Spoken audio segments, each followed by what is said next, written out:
In the summer of 1980, a quiet state park in the Pacific Northwest, referred to in internal documents only as Calm Field Station, experienced a wave of disturbing reports.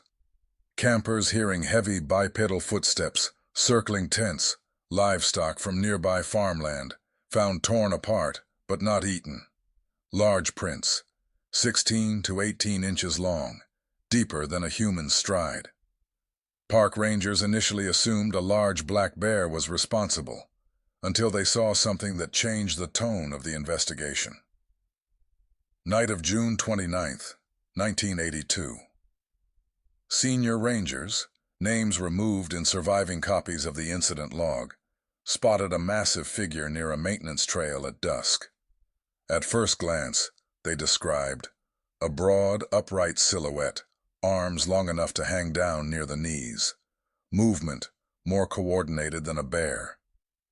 Their headlights startled it. It bolted, but ran on two legs, crashing into dense brush. Shaken but trained, the team set up baited traps normally used for mountain lions, steel enclosure traps reinforced with chains. Just before dawn, they heard metal buckling and a guttural roar unlike anything catalogued. Against every expectation, the trap had caught the creature. What they remember seeing. This is where the history gets strange. All testimonies from rangers who saw the animal share one baffling detail. They couldn't clearly remember its appearance. They remembered fragments, covered in dark, matted fur eyes, described as reflective and intelligent height, somewhere between 7 and 9 feet. A flat, human-like face that they struggled to mentally picture. Every ranger later tried recreating the face for wildlife officers. None of their sketches matched. One ranger wrote, "Looking straight at it felt like trying to recall a dream while you are still dreaming." Psychologists later reference traumatic memory suppression. Others suggest they were overwhelmed by adrenaline. But the consistency of the forgetting remains unnerving. June 30th to July 3rd. The creature was kept in a makeshift holding facility, the park's old elk recovery pen. Rangers observed, it never vocalized except soft chest rumbles. It ate meat quickly, bones included. It watched them constantly. It avoided standing directly in light. One ranger believed it understood the situation. He said, "It looked at the lock more than it looked at us."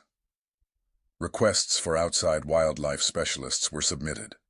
The state delayed approval, demanding photos and biological samples first. But the rangers hesitated to get closer than necessary. Only one blurry Polaroid is known to have existed. It was later reported missing from archives. The escape night of July 3rd. Storm winds knocked out the park's power. Cameras went dead. Minutes later, the lock was found manually removed, not broken. Steel bars bent outward from the inside. Deep footprints led into the forest and ended at exposed rock. After that, no tracks at all. Rangers followed for 15 miles through rugged backcountry until they realized the creature completely vanished into the dark timberline. Search efforts were quietly ended within 48 hours by order of a state official, who arrived unannounced. All participating rangers signed non-disclosure agreements, stating they had been dealing with an injured rogue bear. Off the record, the men disagreed. Bears do not open locks. Years later, when interviewed separately, every ranger involved gave the same response. They remember the incident clearly. They do not remember the creature's exact face. They feel uneasy when trying to recall details. One ranger put it best. "I remember the cage. I remember the fear. I remember the eyes. But the rest slips away like water." Though no government file publicly acknowledges the incident, whispers persist because rangers suddenly transferred or retired shortly after the park's internal logs from those days were heavily redacted. A ranger's diary entry leaked decades later, describing the capture as proof that something else lives out there. Calm Field Station still exists. Rangers working there today tell new recruits, if you hear 2 footsteps where there should be 4, stay inside.